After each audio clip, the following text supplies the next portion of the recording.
শোনা, একটু দোকান থেকে আসছি। এই দুপুরে আবার কোথায় যাবে? আর একটু দই কিনে নিয়ে আসি, ভাতের সাথে খাবো, সেই জন্য যাচ্ছি। আরে লাঞ্চ করতে তো এখনো 1 ঘন্টা বাকি। আমি দই বানিয়ে দিচ্ছি, তোমায় যেতে হবে না। ওয়েট। তোমাদের সাথেও শেয়ার করে দিচ্ছি ইনস্ট্যান্ট দই কী করে তোমরা বানাবে। প্রথমেই একটা কড়াইতে 1/2 কাপ চিনি নিয়ে সেটাকে মিডিয়াম ফ্লেমে ক্যারামেলাইজ করে নিতে হবে।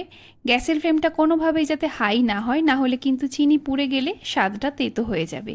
তারপর এতে সামান্য একটু জল দেওয়ার পরে পরিমাণ মতো দুধ, 4টে ফাটিয়ে রাখা এলাচ, 3 চামচ মতো মিল্ক পাউডার দিয়ে এটাকে ভালো করে মিশিয়ে নিতে হবে। তারপরে আরও 1/2 কাপ পরিমাণ চিনি এর মধ্যে ঢেলে 10 মিনিটের জন্য ভালো করে দুধটাকে ফুটিয়ে নিতে হবে। এইবার গ্যাসের ফ্লেমটা অফ করে দুধটাকে নামিয়ে হাওয়াতে রাখবো একটু ঠান্ডা হওয়ার জন্য। ততক্ষণ অন্য একটা পাত্রে মার্কেট থেকে কিনে রাখা রেডিমেড টক দই দিয়ে এটাকে ভালো করে একটু ফেটিয়ে নিলাম। আমি 2 চামচ মতো টক দই নিয়েছিলাম।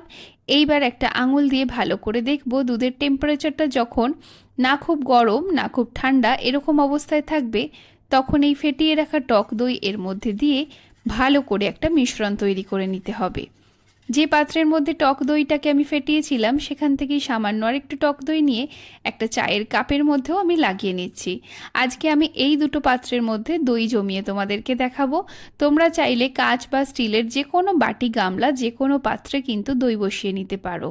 তো আমি দুটো পাত্র একেবারে ভর্তি করে নিয়েছি। এইবার একটা কড়াইতে স্ট্যান্ড বসিয়ে 1 গ্লাস জল দেওয়ার পরে এটাকে ঢাকা দিয়ে হাই ফ্লেমে ভালো করে 5 মিনিটের জন্য ফুটিয়ে নেওয়ার পর গ্যাসের ফ্লেমটা একেবারে লো করে দিয়ে এর ওপরে বসিয়ে দিচ্ছি একটা স্টিলের থালা বা প্লেট। এইবার এর ওপরে আমি বসিয়ে দেব এই দুটো পাত্র। তারপরে এটাকে ঢাকা দিয়ে একেবারে লো ফ্লেমে 10 মিনিটের জন্য দইটাকে বসতে দেব। আর অবশ্যই খেয়াল রাখতে হবে এই যে ঢাকা দিয়েছো এর পাশ দিয়ে যেন কোনোভাবেই হাওয়া না বেরিয়ে যায়।